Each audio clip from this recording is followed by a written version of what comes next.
All right, welcome everyone to our Cultivating Motivated and Reliable Employees webinar.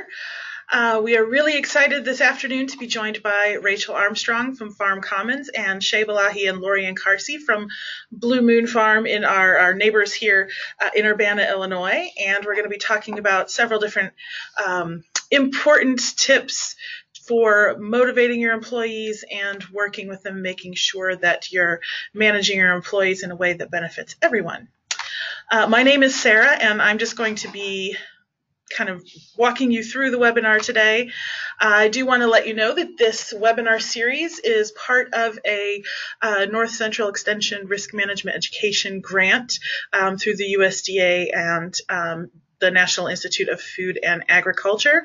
This is part of a longer series on caring for healthy books and healthy bodies on the farm. So we're really excited to have you join us this afternoon.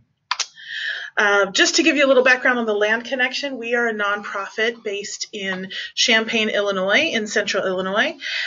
Does look like today we've got some participants from close by here in Champaign, Urbana, but also from Wisconsin, Pennsylvania, and different parts of the country. So we're excited to be joined by people from all over. The Land Connection works to help support new farms and smaller farms in the local food scene and grow the local food economy both on and off the farm. We do this through a number of different types of farmer training, mostly business training to help beginning farmers, I guess, and farmers at different stages in their career make sure that their operation is really viable. And we also work to create new markets for local farmers, such as the Champaign Farmers Market, which we have operated for 4 seasons now, that is designed to help raise the profile of beginning farmers on the local food scene, but also to really improve food access in the community. So that's a little bit about us. What we're going to be, the main show today, though, who we're going to be hearing from is, like I said, Shea and Lorien from Blue Moon Farm in Urbana, and they're going to be starting off today's webinar talking about different ways that you can motivate your employees. So they're going to be covering topics like monetary motivation, communication, appreciation, showing appreciation, building community and relationships, and then what matters most in motivating your employees. And then Rachel from Farm Commons is going to talk to us about different management aspects such as minimum wage and overtime, workers' compensation, paperwork, record keeping, and taxes. Throughout the webinar, we do ask you to keep your microphones muted just to keep any background noise out of the way.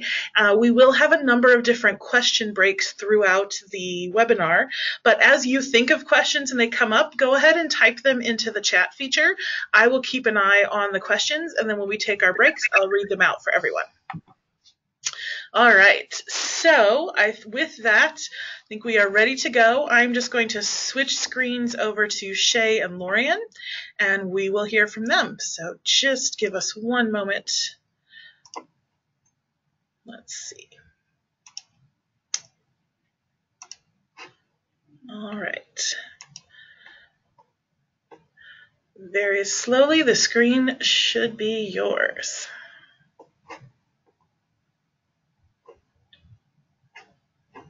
Can everybody hear us? Hello? Oh, sorry, I think it switched me back. We will get there. Okay. Let's see again. Okay.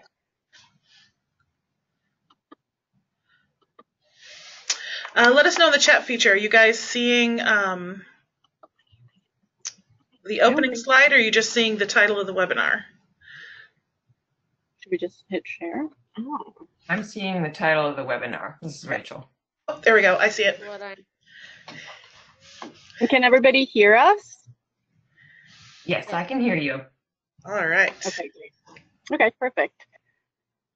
So we're really excited to be here this afternoon. It's great that we have all these people who want to talk about motivating employees. Huge topic for us. So a little bit about Blue Moon Farm. We are a 20-acre certified organic vegetable farm here in Urbana, Illinois, surrounded by soybean fields and corn fields. We only do vegetables, and we really mainly do annuals. So for us, that means that it is a constant whirlwind of planting and harvesting and weeding and delivery. So it tends to be a pretty action-packed farm.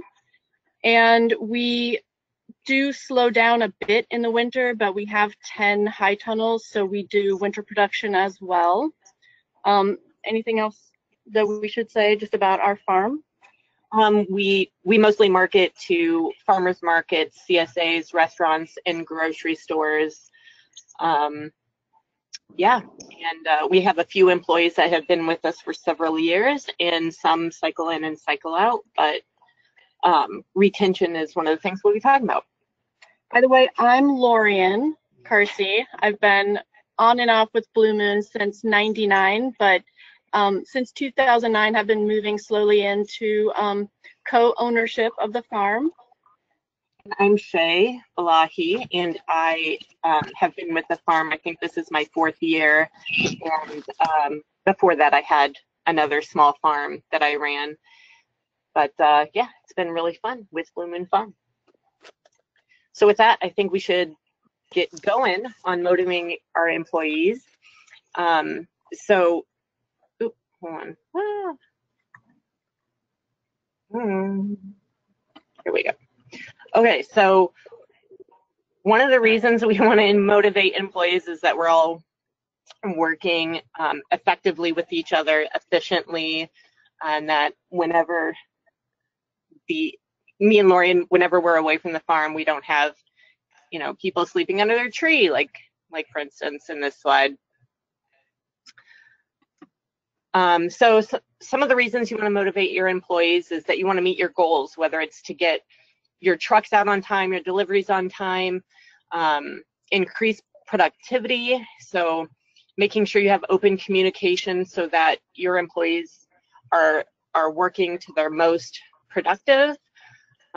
Also giving your employees some ways to flex their creativity and creating new ways of, you know, making the farm more efficient.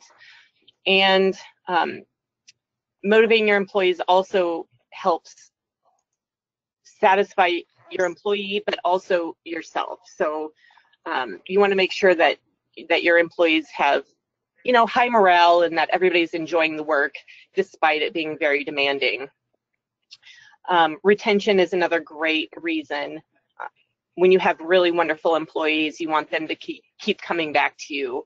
So keep them motivated, keeping their morale high is one of the ways we can do that. So a little bit about the challenges. For us, the size of our farm is we're not going to be able to get bigger. So that really creates a ceiling in terms of our profit and how much we can pay people. And a lot of companies will use things like promotions and bonuses and moving up on the rung as a way of motivating people, and we really don't have that option so much on our farm. We're very limited in terms of how much we're really going to gross each year isn't going to change that much. And to that degree, it seems to be endemic to this kind of farming situation where we just are always experiencing a lot of chaos and change on the farm. Like a storm is hitting, and so we're going to change the daily work schedule. One of our trucks breaks down, so we have to reorient in that way. And so we have to be able to manage our employees and ourselves such that we can have a good time and everybody can get the job done in spite of the fact that things are constantly changing. And then another challenge we have is in the winter, we really can't offer people full-time employment. And so that's one of the things that causes a lot of turnover, is just that people have to seek other jobs in the winter. If we could keep our production up in the winter, that would help a lot, I think, with employee retention. This is a picture of a lunchtime game of tag between Lorien and several of the employees, which is really fun. Yeah, that's you. Oh, I didn't know that was me. Mm-hmm. That's exciting. It is. I think I lasted 2 minutes in that game of tag. All right, so being a farm manager is stressful. We are constantly making decisions, monitoring your employees, harvesting, field planning, managing accounts, bookkeeping. You know, there's a vast array of what we have to do as farm managers, and thinking about motivating your employees or putting some of your energy toward that seems like maybe it should be at the bottom of what you need to do right now, but or of your priority list. But really, once you get motivated employees, it can really help to lower your stress level. So I guess when I thought about motivating employees, I realized that we actually have different types of people who want to work on the farm, and they have slightly different reasons for doing so. So you'll have people who want to work on the farm because they themselves want to be farmers. And this group of people, excuse me, is actually, they're already self-motivated. They're very hungry to learn. They're going to ask a ton of questions. They don't mind doing really tedious work all day because they're constantly, you know, looking at the whole system. And then we have people who join the farm because they really like small ag systems. They like good food. They like farms. They don't necessarily want to be farmers, but they're very interested in what we're doing on the farm in general. And then we have people who just need a job. And so this tends to be, you know, just a couple people every season, but they really just need to make some money. They're not necessarily interested in farming. And then we have some just long-term professional ag workers, people who want to work in ag. Sorry about that, guys. They want to work in ag. They're going to be there. They're going to be on our farm for a long time, but they're not necessarily interested in being owners of the farm. In this presentation, we're really concentrating on groups 2 and 3 because they tend to be the bulk of our employees, and they're also the most interesting for me to think about how we motivate them.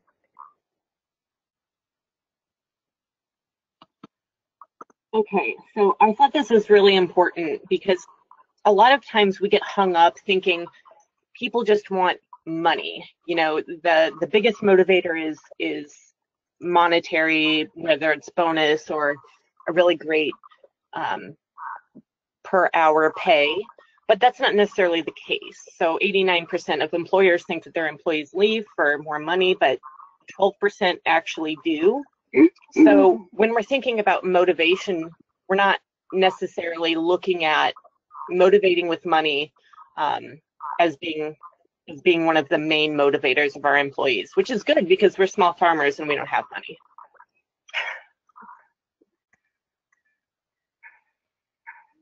Okay, so yeah, I mean, this slide is really just in terms of,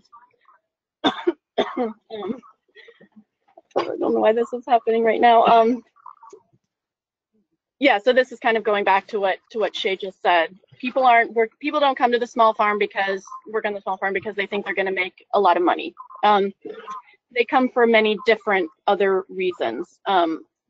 In terms of money, we do offer bonuses at the end of the year. That's written into the employee handbook. And the bonuses are based on how the farm did, whether or not we had a good year. And they're also based on whether or not that employee finished out their season. So if they agreed to work from June to November and they were reliable and they did finish out the season, then we tell them we're going to give them some kind of bonus. We never promise a certain dollar amount, but we do want them to feel like the farm's financial success is success or failure, but hopefully success is going to reflect on them, and that we see their role in the success as being very important and integral. And then we also have raises for people who are willing to come back the next season. And all of this tends to be very small, but the idea is we're doing what we can. We recognize that the pay at our farm is very low, but we do want to share in whatever profits we make with our reliable employees.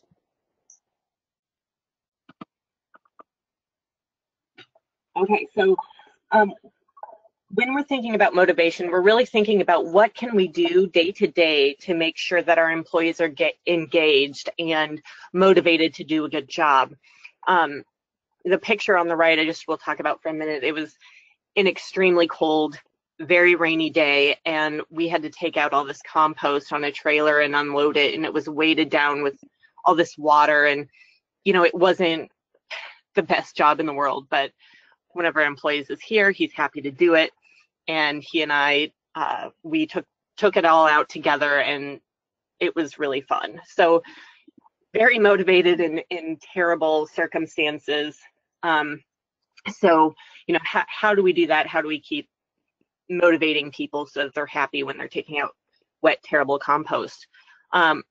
We try, and again, when we're talking about these, I should mention that these are things that we're working on. We're not doing this perfectly, but it is in our brain, and we try and do the best we can. So with employee praise, we're recognizing, hey, you organized the cooler really well, and I really appreciate it, and explain the time savings of doing that job very well. And it makes people feel good to know, hey, I did something right. So they're not always hearing this negative feedback. We like to include key employees on decision making. So especially when we're thinking about jobs that affect a particular employee, we will get their feedback and their recommendations on how to make it better. When we're doing trials of that thing, we will include the employees. It's not always the case, of course. There's big picture things that they don't always get involved with, but most of the time, day-to-day operations, we will involve them. We also will bring in treats sometimes. So we bring donuts, coffee. If there was a particularly rough day, I might, the very next day, bring something in and thank people for their hard work. Our farm is very welcoming. We all get along very well and create a wonderful, positive work environment by having lunches together and just engaging with each other, which goes in with our community building. We have lunches together, we take breaks together, we celebrate birthdays, all those different kinds of things that really connect us. A really big one is clear communication and goals. We'll talk about that in just a second. And then we also allow our employees to take farm produce home, so that's a great benefit to them as well.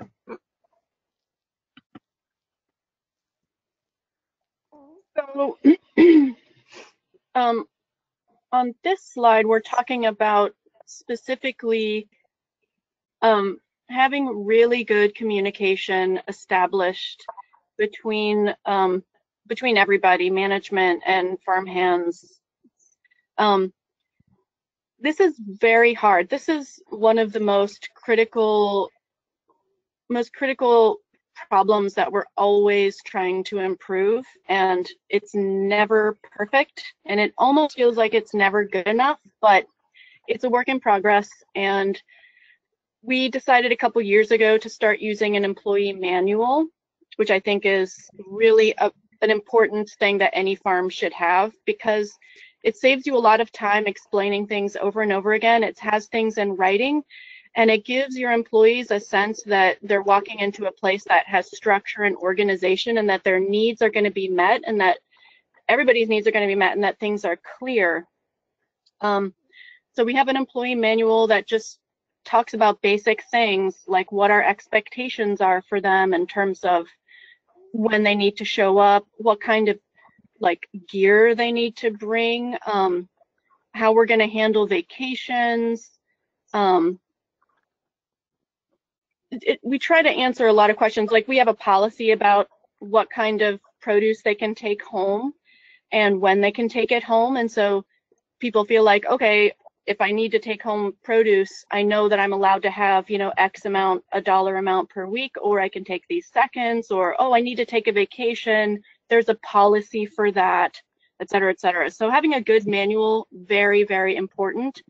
And I feel like we always need to improve our manual. Things are always coming up where we realize, you know what, we need to put that in the manual. We need to emphasize it.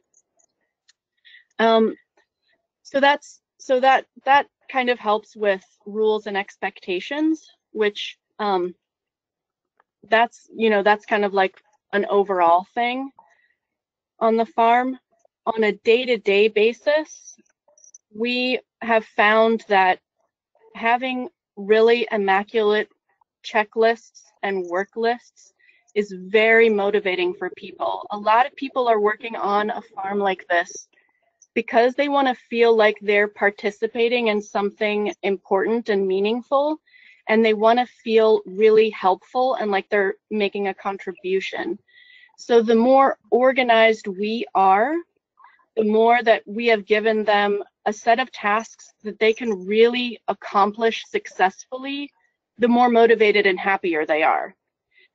On the other side, when the work that they do turns out to be not really what we wanted, we gave them the wrong number for what they needed to do, and they have to go back and redo their work, that's really demotivating, because they're not here for the money, they're here because they want to feel productive and like they're doing something. And so our goal is to make sure that their work is really productive. So that, in that sense, the training, the work list, the checklists, all being really well organized, I feel like that's a really important motivator. Including the employees in decision making, that's as much as possible to do that, to say, hey, I want to try it this way, what do you think? Or how does this task that I've given you to do, how is it going? Do you feel like there's improvements that need to be made? That's really helpful as well. So they feel like they're not just cogs in a machine. They're not just, they're not just automated. They're intelligent, helpful people that might have good ideas that we've overlooked. And then, of course, whenever there's changes to the farm, to what we're doing, to our policies, we really try to explain that and tell people about it so that they feel like that these changes make sense to them and they fully understand it. So just a couple last things I wanted to say, especially about the employee manual, is that an idea that I think we've talked about a little bit is giving people the employee manual before the interview or after they've submitted their application, which will help weed out people who, we get some applicants who are like, we love working outside and it's so romantic and all this, and it doesn't really, they don't have the idea that we're in a sense of urgency 25 hours a day. They just think of this romanticized idea of farming. So kind of giving them the setting the tone. Exactly. All right. And I think we're breaking for some questions. I think we have a lot of questions about that picture. Oh. So if anyone has questions that you would like to ask our presenters, go ahead and type them in the chat box now. And like I said, if questions come to you as you're listening at any time, also just feel free to enter them and we will address them during breaks.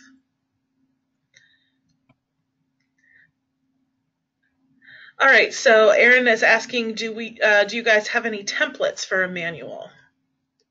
Yeah, actually, the template that I used for the manual was found from Farm Commons, from Rachel, who's presenting a little bit later. I'm not sure if she still has that available, but I was able to find it online, and if I find it, I can get it over to you guys, or maybe when Rachel speaks that she has she has it available as well. I think we talked about we'd actually, if anybody wanted to email us, we would be happy to share our manual with anybody who'd like to see it. Wonderful. Templates are always a big help. Any other questions out there? So do you have a probationary period for new employees? You know, we are generally in a kind of situation where no. The quick answer is no.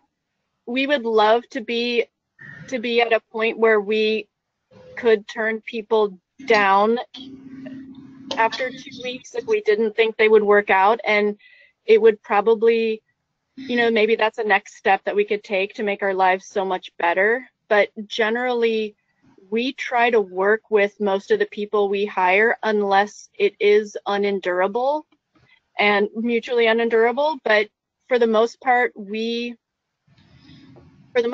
are just we're just going with it, and it can't, you know, managing labor is one of the most difficult and painful parts of farming, just to be honest. Like it's not easy, and we do a lot of work trying to figure out if we feel like things aren't going well, what to do about it.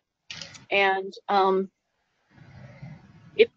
think having a probationary period is a great idea, and maybe we'll work it into our farm plan someday. The other thing I want to say about that is that over the last couple of years, Lorien has started bringing people who, I don't want to call them questionable, and they're not questionable people, but people we're unsure about, like, if we're going to make a good match, we'll bring them in for a work day so they get an idea, and we might give them not a super awesome job so that they know, you know, what is possibly something that they might be doing, which is pounding steaks or cleaning carrots, some of those things. And after a day or two of doing those things, they might say, no way, or yeah, this isn't too bad. Great. Another question is, do you feel comfortable sharing your compensation amounts or just like a general range? Oh yeah, for sure. So for anybody who's coming in and they don't have tractor experience or they don't have farm managerial experience, we pay them $9 an hour. This is in the manual. If they work either 300 hours or for 3 months, they get a 50-cent raise per hour. And then if they're coming back the next year, it's $10 an hour. But we have a cap really on that wage, because the farm can't really afford to continue to give people 50-cent per hour raises unless those people are wanting to move into a more managerial position, and then the whole situation changes. But yeah, so to start out, $9 an hour, they get a raise if they stick around, and then if they come, then there's a motivation to come back for one more year. $10 an hour. Great. All right, that looks like all of our questions for right now. So we will go on and we'll continue on, and we'll have another break after the next section.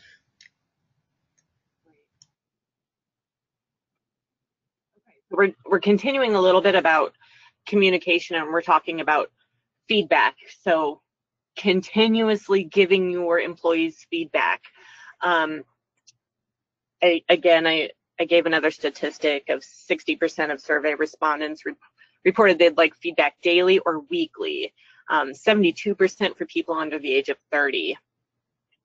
And kind of what we are trying to practice and trying to implement is this ask and respect. So, you know, hey, can I give you some feedback? And they're either going to tell you yes or no, but inquiring minds want to know, so usually they'll say yes. And don't tell them if it's negative feedback or positive feedback, something that they need to work on or that they did well, which will pique their curiosity even more. And then just say it. Say whatever you have to say. Don't make it a big deal until it is. So after you've told somebody for the third time, hey, I've asked you to put this stuff in correctly? You're not doing it. Is there something that's happening that makes you not be able to do it the way that, you know, we'd like? So it's fairly, you know, it's fairly direct, but it's not a big deal. We're not making a lot of show, or we're not yelling at people, things like that. And the reason we're doing this is that it's easy to correct or encourage early on, and often later in the year, or after bad habits have been formed, or when it's August and you really need everybody to be working pretty well. It's also a tool for people to feel like they're continuously learning more about our farm, more about our practices, and of course it can improve performance, although not always. Some people just do what they do, and that's what they do. But feedback is a really big thing that we try and do very frequently, and of course we can always do better. But next slide. Yeah, so I think we've already talked about this a lot, and as I was saying before, people who are working on a farm generally want to feel like they want to feel like they're helpful, and so when you tell them that they're helpful in a very specific way, that's very important. Even just to the extent of, you know, thanks for coming back after such a terrible day yesterday, or when, you know, you organized that truck so well that I knew exactly where my harvested boxes were and the not harvested boxes were. I really appreciate that. It's really huge, and it's very easy on a farm like this where there's so much entropy, there's so many objects, there's so many deadlines, there's so many techniques. We have 40 different crops, all of which are harvested in a different way. There's so much to learn, and know that it's very easy to just get focused on correcting things that are going wrong, as opposed to letting people know how valuable they are. We cannot farm without them. And yeah, so appreciation really important. And then we always emphasize that there's free healthy food. And then for people who are in the farm really because they just need a job, sometimes I'll even tell them, this free healthy food that you're getting, if you do it right, you won't have to buy vegetables at all while you work on the farm, and hopefully that's going to be really useful. And then of course we always have treats, and there's way too many donuts on our farm. Okay, so again, I touched on this a little bit earlier, but kind of creating a cohesiveness of your team, that you authentically care about each other's well-being, their families. The picture on the left, I can name all 4 of those children's names, and I know, how they're doing in school, if they're creating mischief. I'm connected to them. And the picture on the right emphasizes our lunches together, our breaks together. And a lot of times, like Lorien was invited yesterday to go sledding with some of our employees, and she went. So being involved with people when they've invited you, if they think you're important enough to be included in their lives outside of work, then that's saying something. That's really a benefit, and that's very motivational. When you have that community with each other, you don't want to let each other down. You want to do a good job and bring the whole team up.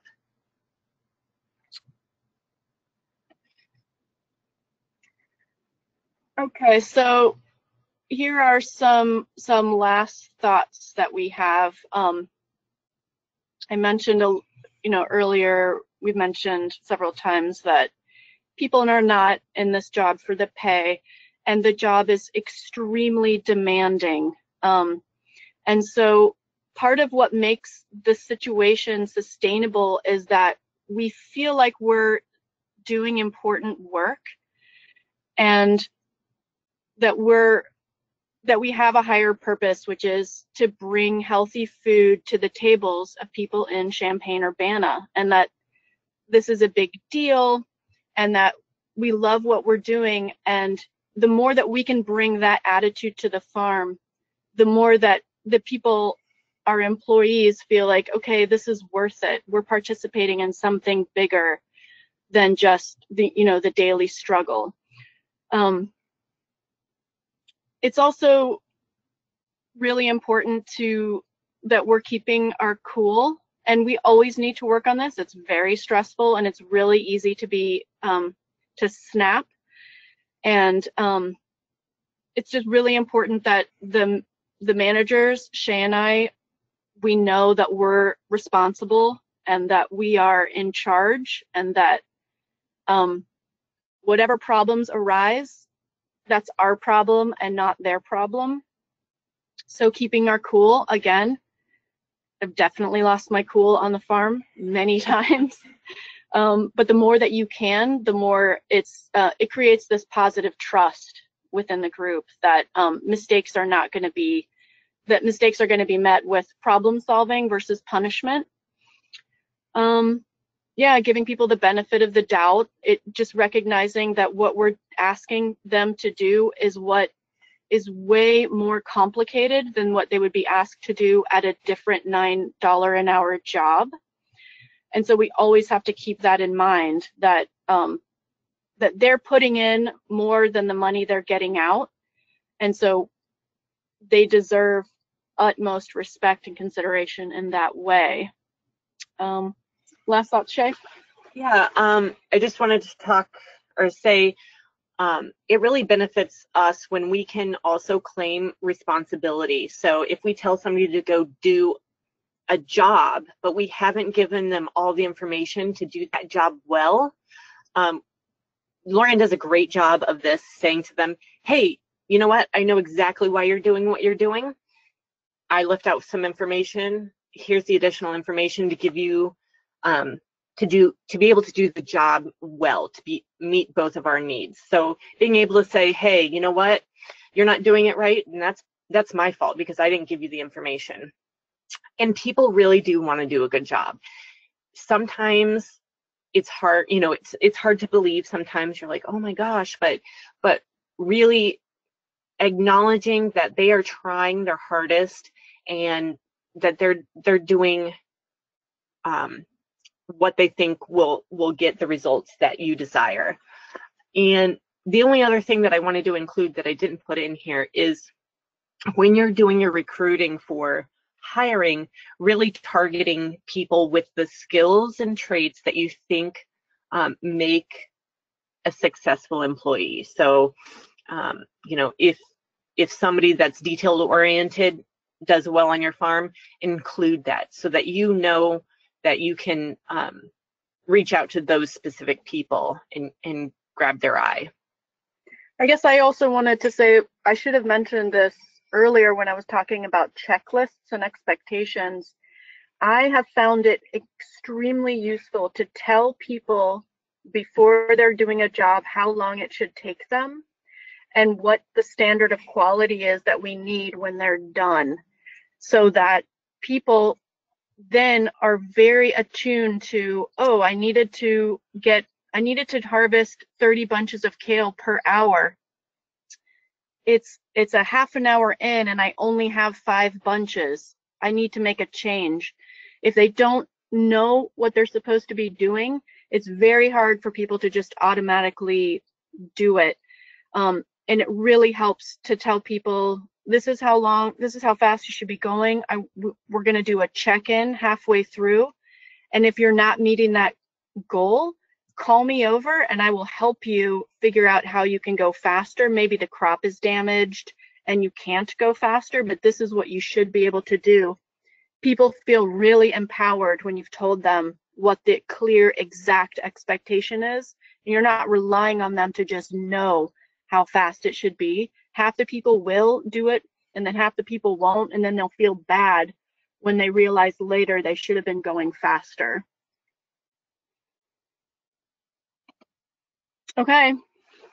That's it. Here's our email address. So if anybody has questions, and we're welcoming questions here in a minute, but if you have questions that you think about later, if you want to see our farm manual, send us an email here and we'll get back to you. It's winter time, so we'll get back to you relatively quickly. But here's a picture of our farm crew from a couple of years ago, and some of these people have been on our farm for several years. Some of these people have been with us for 3 years now. So it's really nice to be able to show a group of people who are more and more committed to our farm. And this year, it looks like we're going to have a lot of returning employees from last year. So then, any questions? All right. It looks like Yeah, we do have a couple questions that have come in. I'm going to start the process of switching over the screens to Rachel while we answer those. So just a heads up, Rachel. The screen is coming to you. All right, so just a moment. Let me pull up my window. So we've got a question here about some of the structural elements that you were talking about. This farm says, I feel like we have most of those structural elements in place. However, we only employ 2 to 3 people during the season, and it's typically everyone who seriously applies to the job. This leaves us feeling like we can't afford to fire or even upset current employees, because if they leave, we won't have anyone to help us finish the work, which is something you guys also kind of addressed. This is the bind that our farms will often find themselves in. How can we address these employees more professionally and confidently, or find more applicants or replacements? so. Yeah, I mean that's exactly the situation. I think Shea and I have often looked back and said, we would have been so much happier if we had just dealt with this problem employee immediately, told them, things aren't working out, they need to change, or else we need to think about parting ways. And I mean, basically, when you have a problem employee that's just hanging on and you feel like it's a constant drain on your energy, I feel like when you don't just address that, it's never going to get better, and you're never going to open up the time and energy to find that other person that you need. I know this doesn't really help when you're saying you're accepting all of the applicants and you don't turn anyone away at all. Part of I would think you would definitely need to expand your search. I'm not sure what's going on in your particular area, but it's likely that in some way you could be more aggressive about searching for more people. I have found that I don't have a lot of experience with firing people. I just really think that I should be doing it more. Like, I've got to try going in the other direction of saying exactly what's going wrong, and then having that employee decide if they can stick with it. I think that the more upfront and communicative we are about what's going wrong, the more we give that problem employee the tools that they need to either step up or quit, because we're not going to just let these things go. And then that opens up the energy to find more people.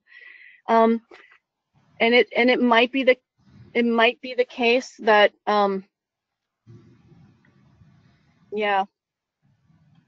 I mean, if you're saying you already have like really great manuals and really great like expectations for people, and it's still really hard to get what you need out of them,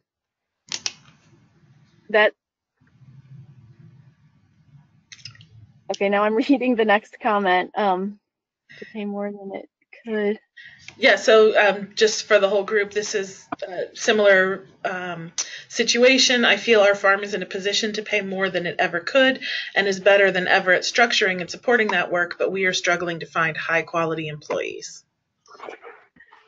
I feel I want to say that we also have this problem. We have this problem of finding employees that want to work on our farm, and that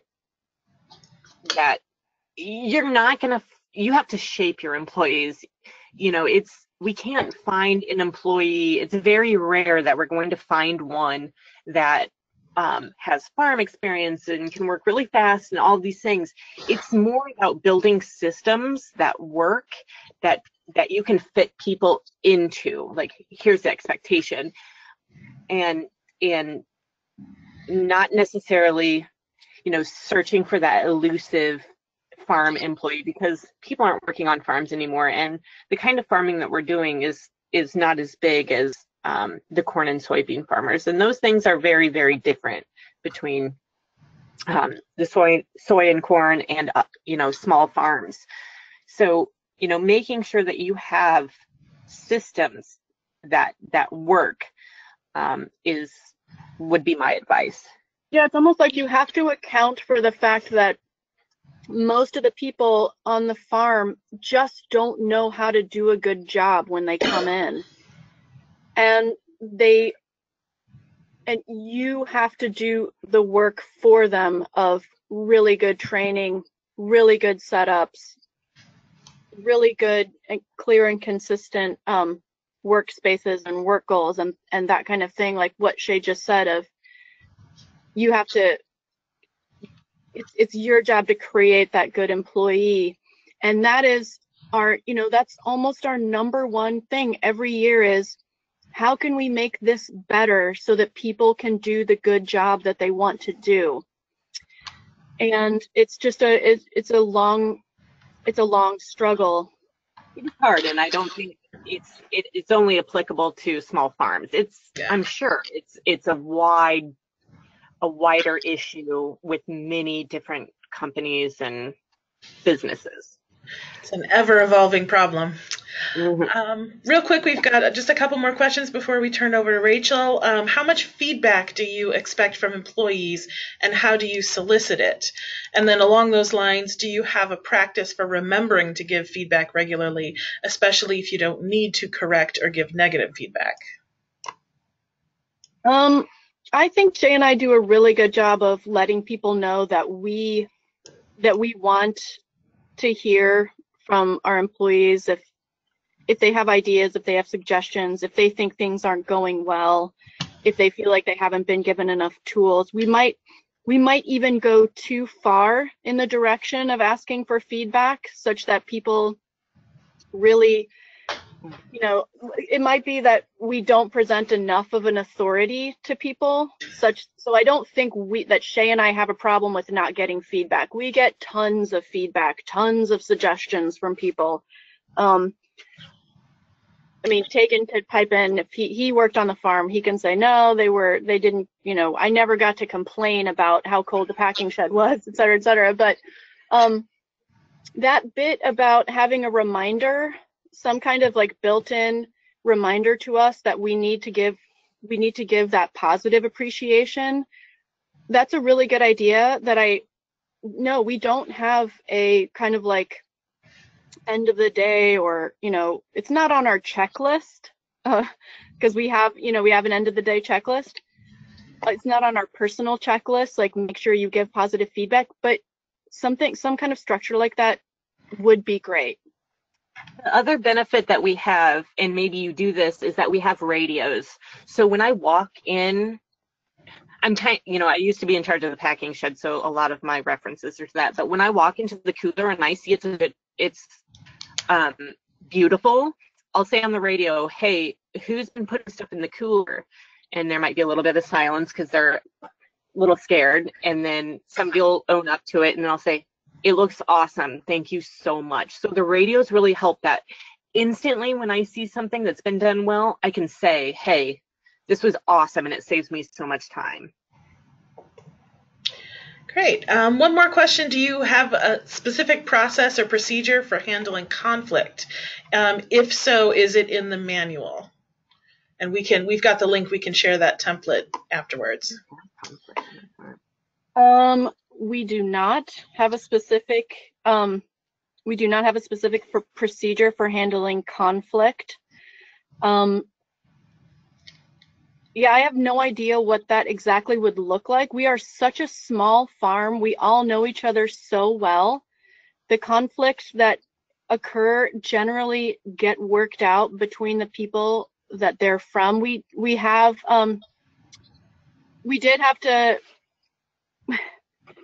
had situations like we now have a sexual harassment policy in place. That's the only actual policy that we have towards conflict. Other than that, we tend to all just bark it out at each other. And it's a really great idea to have some kind of policy in place for complaints against management, maybe. Generally, people are just letting us know all the time if they have a problem. So again, it's sort of there's a lot of communication on the farm, that's my impression, versus a lack of communication. So yeah, there isn't a specific conflict resolution procedure. All right, and just one more then. Do you allow any farm tours for other farmers during the winter? Most interested in growing winter greens and looking at what you have growing now. So you guys did share your email address, and it sounds like you guys might want to connect to learn what your farm's doing. Yeah, just shoot us an email. We would love to show the farm around. All right. Great. So we're going to move on to more of the management section now with Rachel, and it looks like your screen is up and the floor is yours. Awesome. All right. Well, I have to admit, when I was invited to the webinar on motivating employees, I had to say, farm employment law is often very unmotivating. I hope I can fit in here and provide some value. And I was also really glad to go after Shea and Lorien because they had such good ideas for how to motivate folks. Some of what I provide might appear to make things harder in terms of how do we motivate, but hopefully we can offer a new perspective and flip that around and see what we can do to use the law and use compliance with it to create good environments for employees and employers at the same time. Couple of tidbits. We're about to wade through some detailed and state-specific issues. I did write the presentation for Illinois. However, I do know most surrounding states' laws as well. So feel free to type that in the chat box and I'll try to bring things up as we go through it for related states. It's also important to note that a lot of what we have in here is not negotiable. It would be nice to think that in a community where people want to work on farms and where we want people to work on them, that we could come to an agreement that works for us. And unfortunately, that's not the case under the law. The law sets thresholds and standards that it demands that everybody comply with. This can be especially disappointing to community-based farmers that are creating authentic, helpful opportunities for youth, for students, for young people, for retirees, for people across the spectrum to experience what work on a farm is like. However, where those opportunities don't match with the law, it's important to know that the law can be enforced over the worker's objections. Even if everybody's happy and nobody has filed any lawsuits or expressed any complaints, the state or the federal government can still come in and say, well, we're enforcing our laws. That is not common, but it can and does happen. We're going to cover some quick stuff about minimum wage and overtime. Minimum wage in Illinois is quite complicated, but I'm going to move through it quickly because nobody wants to spend too much time on that. Then we'll go workers' compensation, some paperwork and record keeping issues, and then taxes. I am obligated to tell you that there is a lot of farm employment law that we are not covering. We are not getting into OSHA obligations. We aren't going into detail on volunteers or woofers or work trade arrangements or when you provide food or lodging as wages. We're not getting into minors or child labor laws. Farm employment law is extensive, and I could talk for 6+ hours on this subject. So we're going to cover just some of the highlights. We have a lot more material at our website that goes into depth on different issues, and I'll try and bring those up as we encounter them. Okay, let's start with minimum wage. I gotta lead with usually minimum wage is not an issue. If your farm is at any point of stability, you're probably paying more than the minimum wage because you can't get good workers if you're not. This mostly applies if you are working with an apprentice or intern based program. Those are the ones where you're thinking, well, I'm offering educational opportunities, so I'm going to put some credit towards that, or I'm working with a university. So we have other values that we're providing, and we're going to reduce cash wages correspondingly. This is when folks might run into problems with what the minimum wage actually requires. So, give an example. We have Farmer Jill. She has a falling out with a worker. The worker leaves. And then 1 year later, she gets a notice from the Illinois Department of Labor that they've filed a wage and overtime claim. And the Illinois Department of Labor is investigating. Could happen. At that point, the farmer's got to know, Farmer Jill has to know, okay, was I responsible to pay the minimum wage? What minimum wage was it, and did I pay it? Here's my overview for folks in Illinois. The first question you've got to ask is, are you under the 500 man-day threshold? We'll get into what this means. Basically, it means between 5 and 7 full-time employees. Are you at that level, or are you smaller? Then you also need to ask yourself, are the tasks you assigned only agricultural labor? If the answer is yes, you're a smaller farm, and yes, you only assigned agricultural labor, in the state of Illinois, you don't have to pay at least the minimum wage. You can pay whatever rate you decide is fair and what the individual will accept. You do have to pay the rate that you said you would, but it's not subject to any minimum wage. If your answer is no to either of those questions, then we have to know about we have to ask again how many employees you have. If you have 4 or more, you need to pay the Illinois minimum wage of $8.25 per hour, or $7.75 for the first 90 days. If you have less than that, you need to pay the federal minimum wage of $7.25 an hour. This can get really complicated in Illinois because we're talking, how many employees, at what time, what kind of labor.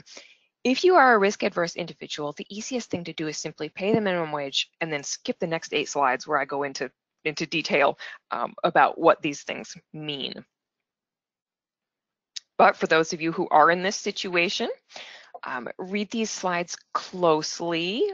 We went over that. This is the Illinois small business exemption that ties into the 4 employees or more. Okay. Did you employ less than 500 man days for agricultural labor in any calendar quarter of the previous year? That's the detail on this 500 man day threshold. Here's the easiest way to walk through this question. Think about your busiest calendar quarter, not your busiest 3 months. So this is, well, now I'm forgetting what my calendar quarters are. March, April, May, June. So July, August, September is probably your busiest calendar quarter. Count up your man days.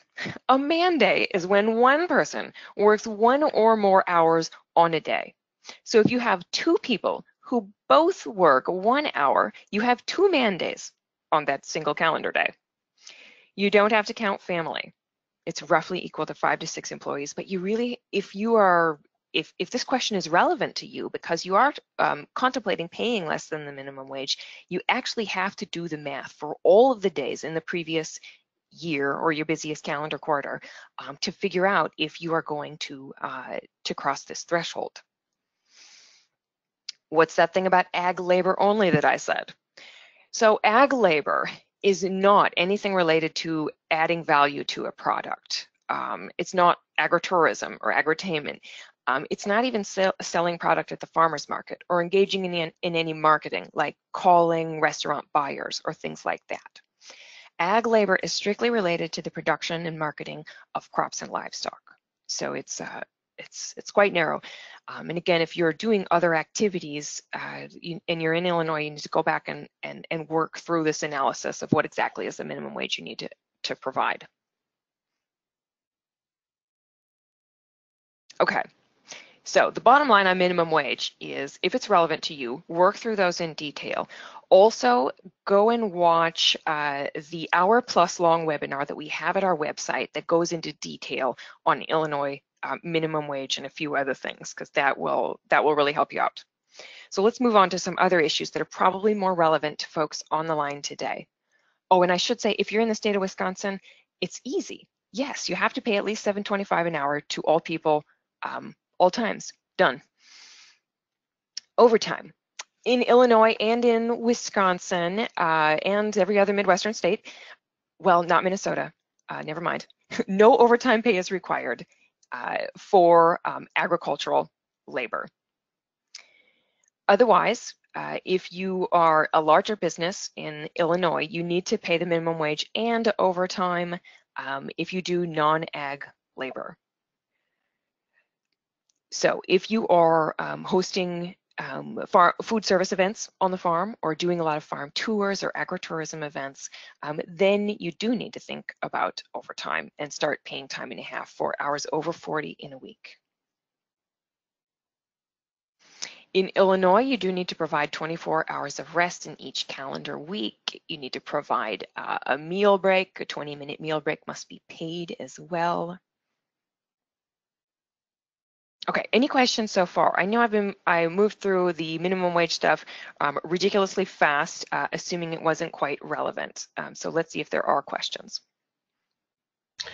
Okay, so we do have one here. Does the small business exemption cover a farm with less than 4 full-time employees, but more than 4 employees if you count part-time staff?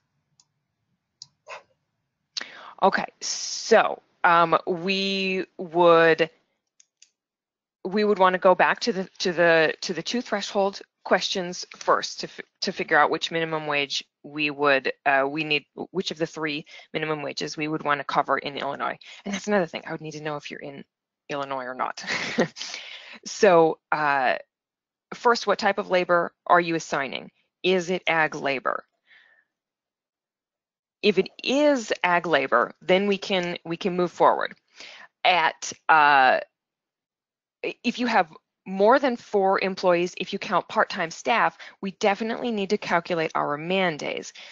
The man days doesn't relate to whether that person is full-time or part-time. It's just the total number of people that might be working at any one time. So what I'm saying is there's no easy answer to that question. There's a lot we're going to have to do to figure out what minimum wage is owed.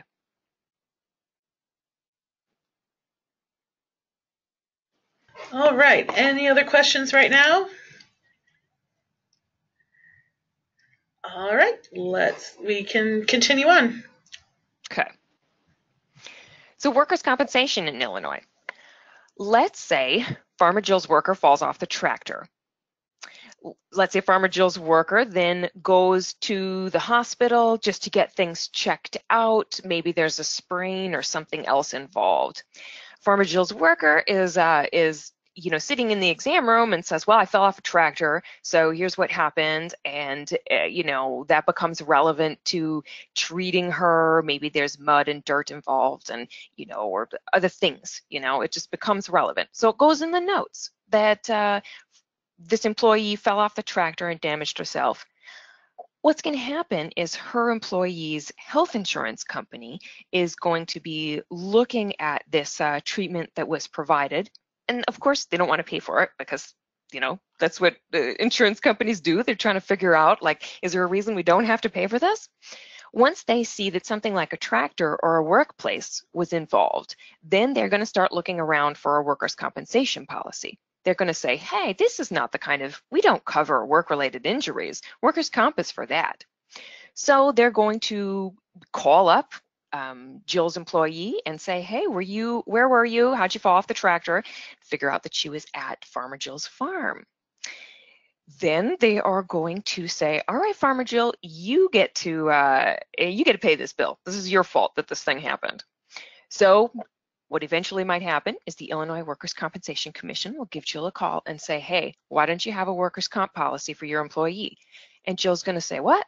What do you mean? I was supposed to have this? How? Don't let this happen to you. Figure out if workers' compensation applies to you. Workers' compensation is a state-run insurance program that's designed to protect folks, employees, and employers from work-related injuries. What a lot of people don't realize is that it exists to protect businesses. It honestly was not created to provide for employees. What was happening before we had workers' compensation is employees were suing their employers for work-related injuries and saying, this should have never have happened to me. I shouldn't have fallen off the tractor because you shouldn't have made me drive it in these conditions, or you should have had these safety features on the tractor. These lawsuits were getting very expensive and difficult for businesses to deal with all the time. And they said, you know, we need an easier system. We just need a way to cover work-related injuries, no matter how it happened or who should have done what. So that's how workers' compensation came into being. It's an easy system if you have the money, because you just pay for the premiums, and no matter how the work-related injury happened or who's responsible, it's covered.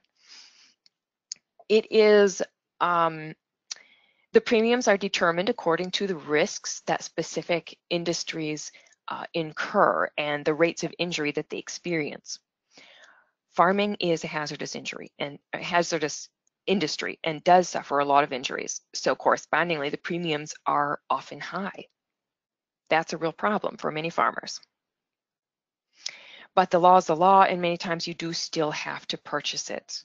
And usually to figure out if you have to purchase it, there's some math involved. Small farms are often exempt from carrying workers' compensation. In Illinois, you need it if you have 400 or more man days in any calendar quarter of the previous year. You don't need to count family, roughly 4 to 5 full-time employees. But again, even if all you have is part-time employees, you might still be exceeding the 400 or more man days in any calendar quarter of the previous year. So we've got to do the math and then and figure it out. Also recall that this exemption, this 400 man days, only applies to ag labor. If you're assigning non-agricultural labor, if you are having folks, remodel a packing shed, host classes and do education, you do a lot of marketing. At that point, you got to be worried that you might be assigning non-ag labor, and then the non-ag rules are that you have to purchase workers' compensation as soon as you have one employee who even may be part-time. So right away, workers' compensation comes into play. For your diversified farms who manage their risks conservatively, you buy workers' compensation if you do things that are not common to traditional farms. It can be difficult to figure out if a particular task is agricultural or non-agricultural. This applies to workers' compensation and to minimum wage. Farms are doing new and incredible, wonderful things these days that have never been seen as agricultural labor.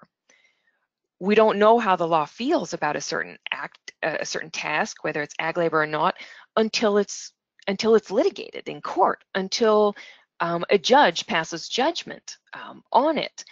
And that's really not happening. There are not a lot of lawsuits out there that can clarify what's ag labor and what's not for us as a community. So we're stuck not knowing and trying to manage our risk. For those that aren't comfortable being exposed to the risks of workers' compensation penalties or minimum wage violations or things like that, they choose to buy workers' compensation if they are doing interesting, non-traditional things. What if you don't have to purchase workers' compensation? Well, then what? The thing is, you still need insurance for worker injuries. This is farming, accidents happen, and if you don't have workers' compensation, your employee can sue you. So that's, going back to that trade-off, workers' compensation is a good deal for employers because they don't get sued. So without it, you're going to get sued, and then you need a policy an attorney who will step in to defend you, and a pile of money that will pay the injured person if they win the lawsuit. Often your basic standard farm liability policy will exclude coverage for workers. Sometimes you can get a commercial policy that will cover seasonal and temporary workers.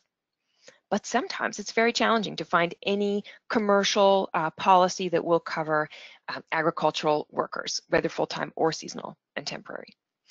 So for some farms, workers' compensation is the only choice for coverage. So you got to put in some calls and figure out what is available. You may need to switch up your primary commercial and farm liability provider to a different company that can offer you some employee coverage, or just go for workers' compensation. There's no straight answer for what is best if you don't have to purchase workers' compensation. You have choices, and it depends on your budget and your tolerance for being sued and using a commercial policy. Questions so far about workers' compensation? We don't have any entered yet. Is there anything you would like to have us clarify? All right, we'll catch any additional questions at the next break. Yeah. I think that workers' compensation can actually be an employee motivation tool. I think can be. There's a lot of qualifiers here, and I'll try to get into a little bit of the details. Workers' compensation can be good for an employee because they don't have to pay deductibles on a private insurance plan that they might have. They don't have to sue you. I mean, employees really don't want to do that. They're not going to do it themselves. They don't want to hire an attorney to do that. They don't want their health insurance company to sue you, which is far more likely to be the case. So for your employee, it can be a deal to have the workers' compensation option. It can be pretty streamlined. But workers' compensation is also very bureaucratic, as is a lot of insurance, but workers' comp is no exception. Certain types of injuries can be difficult to cover. They might have to use certain doctors, not use their own doctor. Fill out a lot of paperwork that can feel really invasive. Get second opinions when they don't want second opinions. Like it can be really, really bureaucratic and difficult to use at the same time. So whether or not workers' compensation is a motivating and retention tool kind of depends on your individual circumstances and depends on how you sell it. Maybe it demonstrates, an additional level of care for employees, or maybe it doesn't. But think about how you want to communicate with your employees about whether it's available to them and what it provides. So I guess the good side of that is you can make it work for you depending on how you sell it. Okay, and I see the question discussing workers' compensation for employers.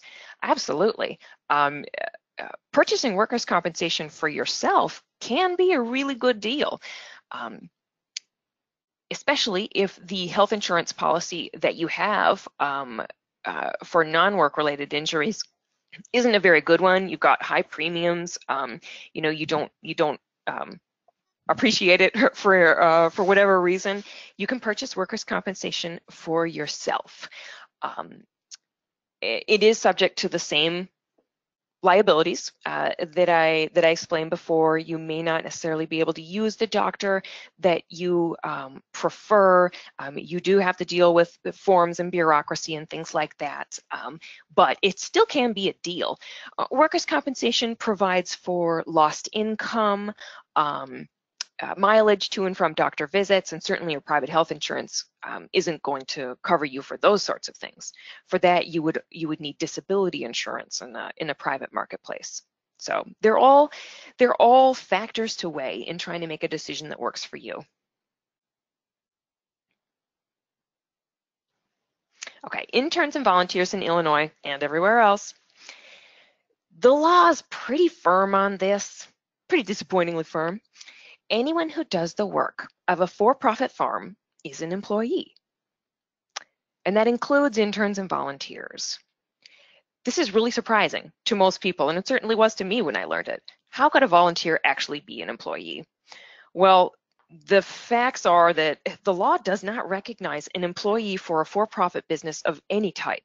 So this isn't really about farms. This is about the United States as a whole. If an individual is doing the work of a for-profit operation, then they're an employee. The only exception is that they might be an independent contractor.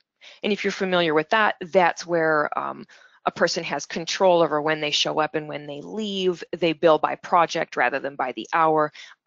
They set the parameters in which the work is done. So that's unlikely on most farms. For the most part, farms have employees. So there is a tiny exception for interns that don't actually help the farm accomplish its work. If you have an intern who is so burdensome to you in terms of the amount of instruction that they require to be able to accomplish a task, the amount of monitoring you have to do to make sure that they're doing a good job, if you really don't get anything more done with your intern as without, then you might have an actual legal intern who does not need to be paid at least the minimum wage and all employment laws be followed. It's possible they're a non-employee intern. At this point, most farmers would say, well, then why would I have one of those? And that's very true. Why would you have one of someone working on the farm that doesn't actually help you accomplish your work? But the thing is, that's the point of the law. The law wants everyone who's helping a for-profit operation accomplish something to be an intern, or I'm sorry, to be an employee, obviously.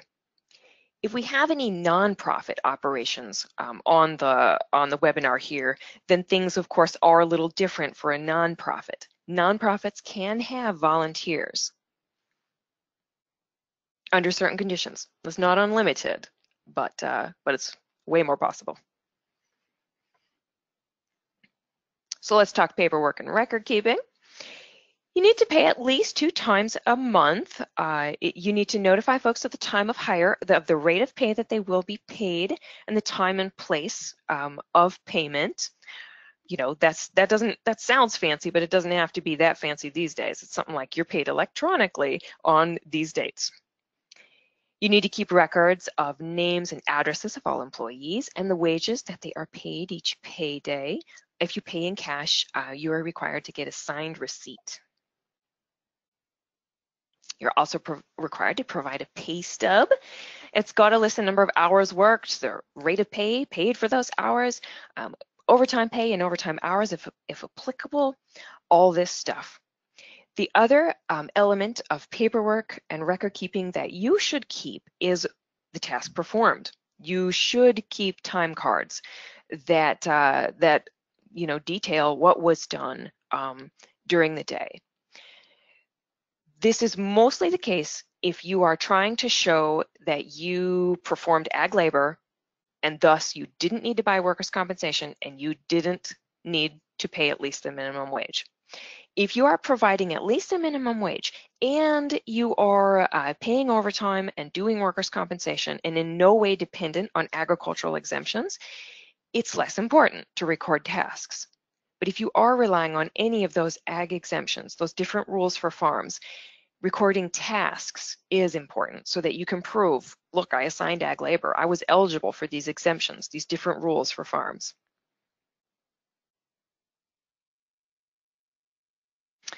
We'll get to some taxes before we have a few minutes left for questions at the end. Everybody pays Social Security and Medicare taxes, FICA, as soon as you pay $150 in wages to one person or your total payroll is $2,500. This is a tax paid by employee and employer, 7.65% of the time. That goes up or down occasionally. Most folks will say to me at this point, well, but what about casual labor? What about the neighbor boy? What about day labor? This is always the rule. The rule and the rules enforcement is very different. Like, we all know farms have interns and that don't pay the minimum wage per hour worked. We all know that farms have volunteers and have work trade arrangements and aren't necessarily paying into Social Security and Medicare, or they're paying in cash, or all manner of things happen. That doesn't mean the strong arm of the law is going to come down tomorrow on you. But Farm Commons exists just to let you know what the rules are so that you can assess what kind of risk is appropriate for your operation. For some folks, this kind of risk is acceptable, and for others, it's not. You're the only one who can say what is right for you. Our job is to tell you what the rules are and help you determine what the consequences might be and what the state of affairs is around the country. Federal income tax and state is withheld from earnings based on the W-4. You withhold it when FICA is owed, so it has that similar $150 to any one individual or $2,500 in total payroll. Many farms work with a payroll provider as their business matures because it's just so much easier to perform this withholding and remittance of income tax and Social Security and Medicare. You can do it yourself though. In Illinois, and again, this is a trend in every state, you need to report new hires. This is to assist the state in tracking down child support delinquency, basically. You also need to register with the Illinois Department of Revenue. We have a checklist at our website that will help you go through the registration process for a number of Midwestern states. We've got these checklists for Minnesota, Wisconsin, Indiana, Iowa, etc. State income tax, very similar to federal income tax. You know, different forms that you need to fill, done online. Federal unemployment insurance and tax. This contributes to a fund for persons who become unemployed without fault of their own. The tax rate that you would pay if you are affected by federal or state unemployment tax depends on several factors.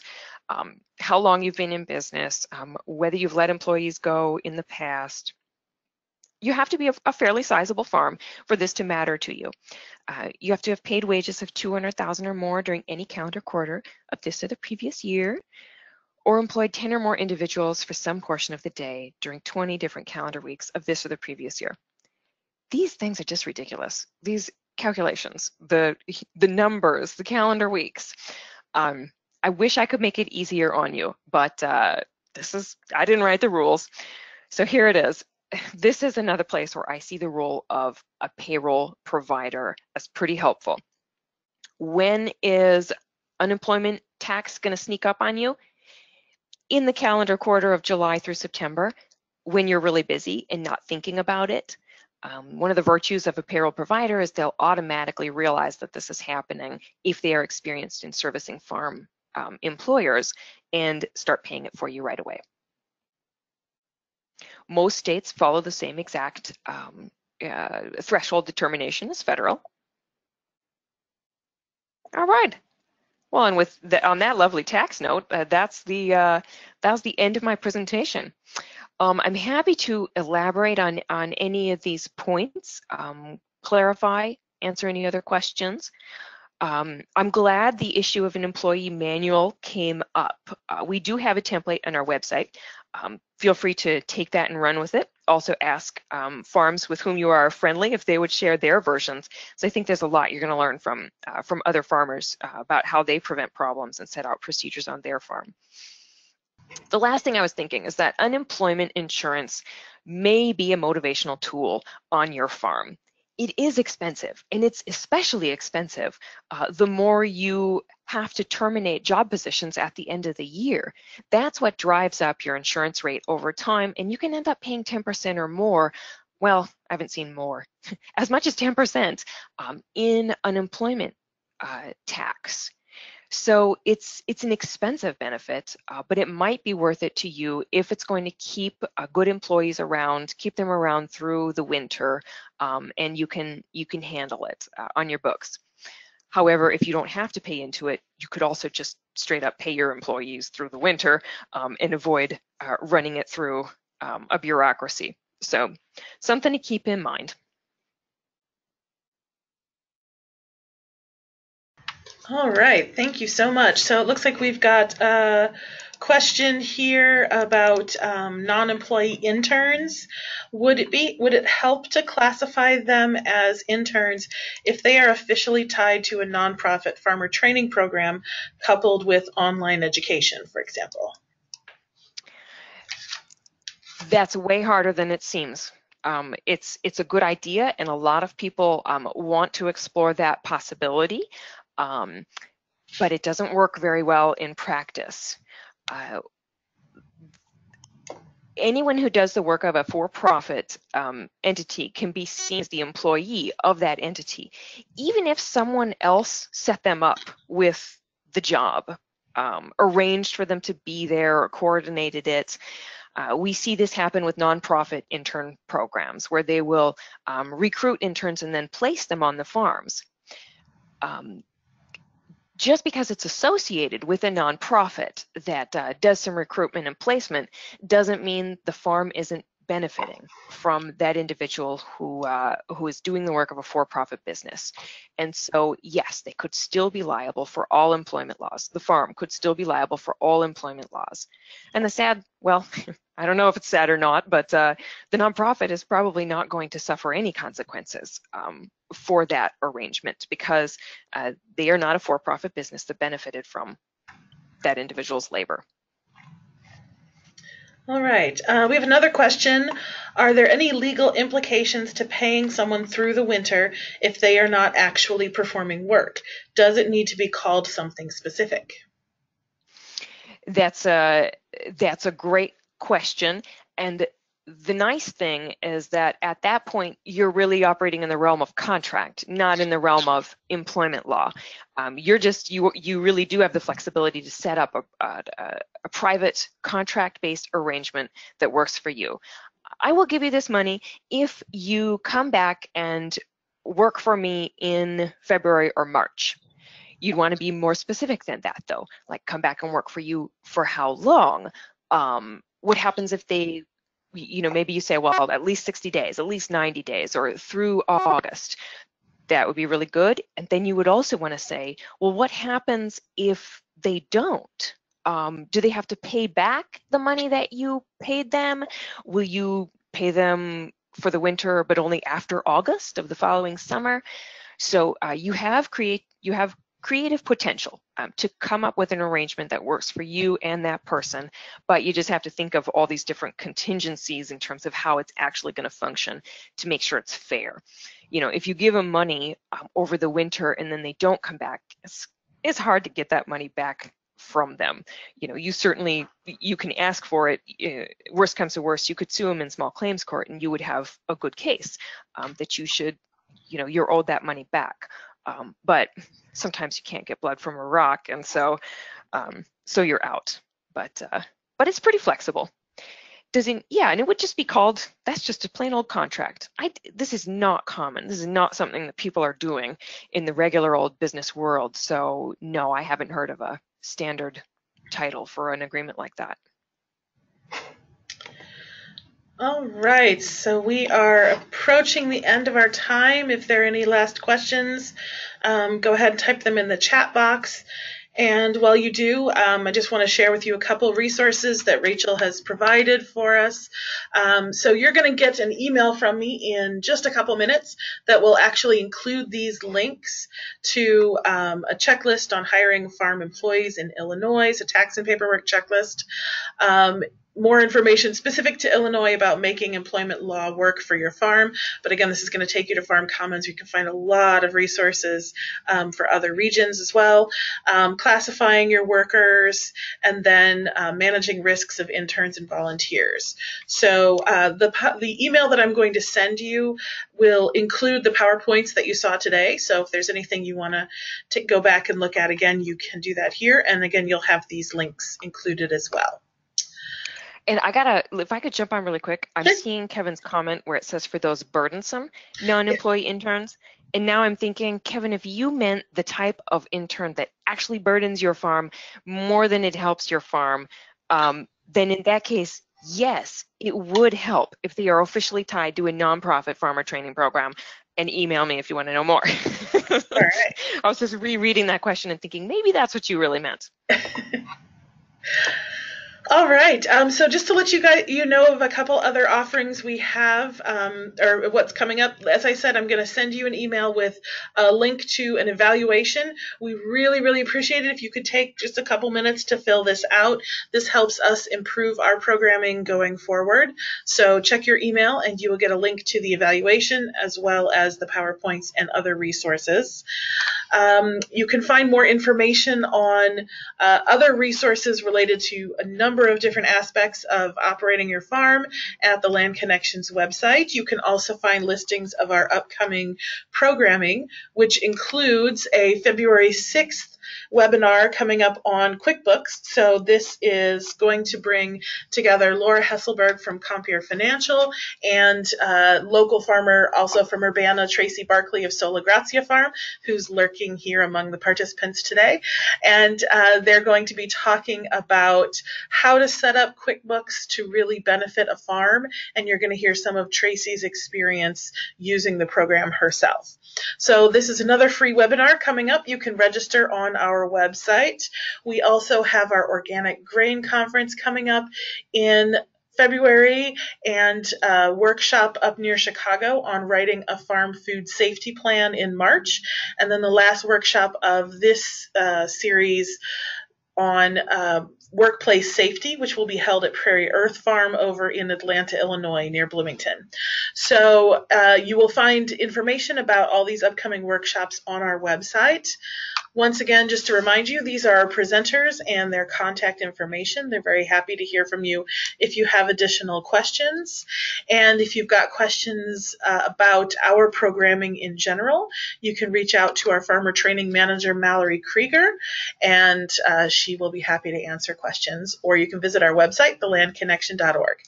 Thank you so much for participating, and thank you in advance for completing those evaluations I'm about to send you. And a very big thank you to all of our presenters.